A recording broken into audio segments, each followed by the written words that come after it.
are continuing the series on not setting goals and making systems. And I got all this information from jamesclear.com. I always like to give credit where credit's due. I always tell you guys that. And we're going to talk today about the chains of habit. And he has a Samuel Johnson quote, and it says this: "The chains of habit are too weak to be felt until they are too strong to be broken." When it comes to building good habits and breaking bad habits, one of our greatest struggles is maintaining awareness of what we are actually doing. And this is so important because it allows us to be able to see exactly what we're doing. So it's like whenever I look at maintaining awareness of what I'm doing, I'm either being reactive or proactive. Now, when I'm being reactive, that's an automatic, usually egoic type, cortisol-filled, stress-filled way where I can cope. And that's the old Jason. That's Jason 1.0.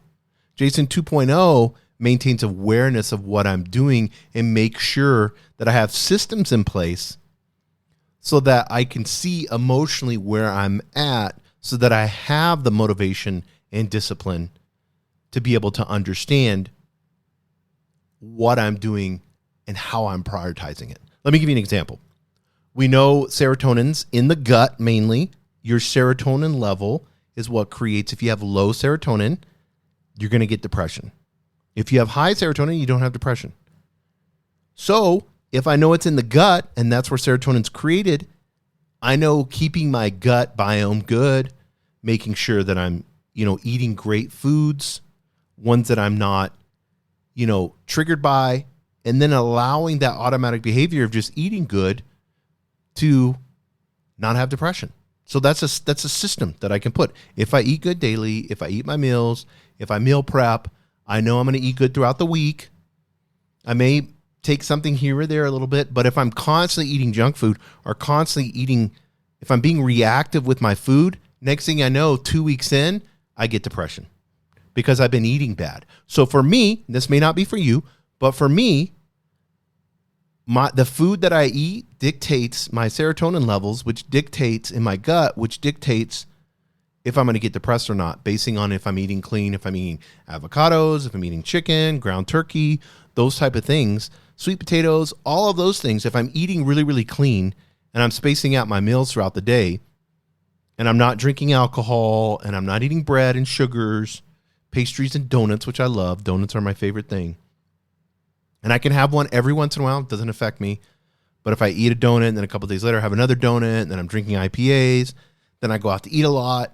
Next thing you know, I'm experiencing depression. So this is the consequence of bad habit. So it's these chains of habits that I know that can sneak up on me. And then there's repercussions of that. There's repercussions mainly with the depression. It's not that I'll gain weight and my stomach, all my weight goes right to my stomach around the little tire part. So I want to be thin and muscular. That's what I've been doing. And I've been working out and I have a trainer and I've been very consistent in that. So I know the puzzle piece is me doing 20 minutes of cardio a day, along with going 3 times to the gym and working out with weights, and then eating fairly clean most of the time and having a cheat meal occasionally. That works for me.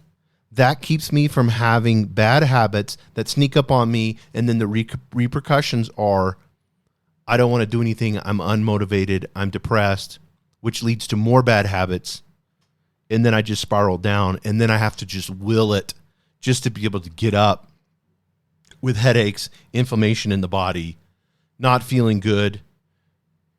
And either I'll drink more alcohol, take more ibuprofen, whatever it may be, and I just carry on this pattern of behavior. Instead, just creating a new pattern of behavior, understanding what the repercussions are, and then going from there and seeing these invisible patterns and being aware of them. What are you, and I like to ask this question specifically, what are you actually doing? Not what you want to do. What are you actually doing? I was in the habit of drinking IPAs every single night. I would have a cigar. Now I love cigars. Now I have a cigar once a month for a special occasion.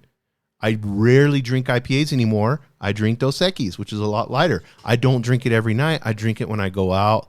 Maybe I'll have 2, sometimes 3, but that's it. I don't have it in the home. I've gone away from that because I know what it makes me feel like. I'm not optimal. It's not worth it to me. The repercussions are too bad. And so I measure backwards. I focus, take notice of these actions. And then that stops me from living in a fairy tale world of hopes and dreams that never get done. I look at the feedback. I measure backwards, see what's happening in my life. I make improvements based off the data. The data does not lie, and that's how I feel about myself. When I can do my blood test, I know exactly where I'm at. The blood tests don't lie. They show exactly where you're at physically. And if I'm not optimally physically, I'm not optimally mentally and emotionally. I get mental fog, and I get depression on the emotional side of things. That all stems from me not exercising and not eating right and drinking alcohol. Those are the things that I know that I have to be ultra clear on to make sure that I'm at my best. And so the decisions that I make daily, I'm actually going to do because I'm ultra clear on my future self and what it is going to do, because that is my higher self. And I don't want to get too spiritual here, but I encourage you guys, look at these chains of habits that you're doing day in and day out. Pick the ones out that you think you can overcome and work on and create a new system for them. But focus on the outcome. Focus on how you're feeling. I heard a doctor say the other day, most people, their normal is 50%, 55% of what they could actually be. And we know this. We know picking up that donut or picking up that alcoholic drink is not good for us. We know this. Eating a fast food, running through McDonald's order, we know that that is not the best for us. Occasionally reward yourself.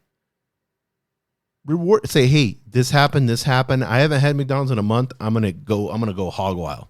Your body can handle that occasionally.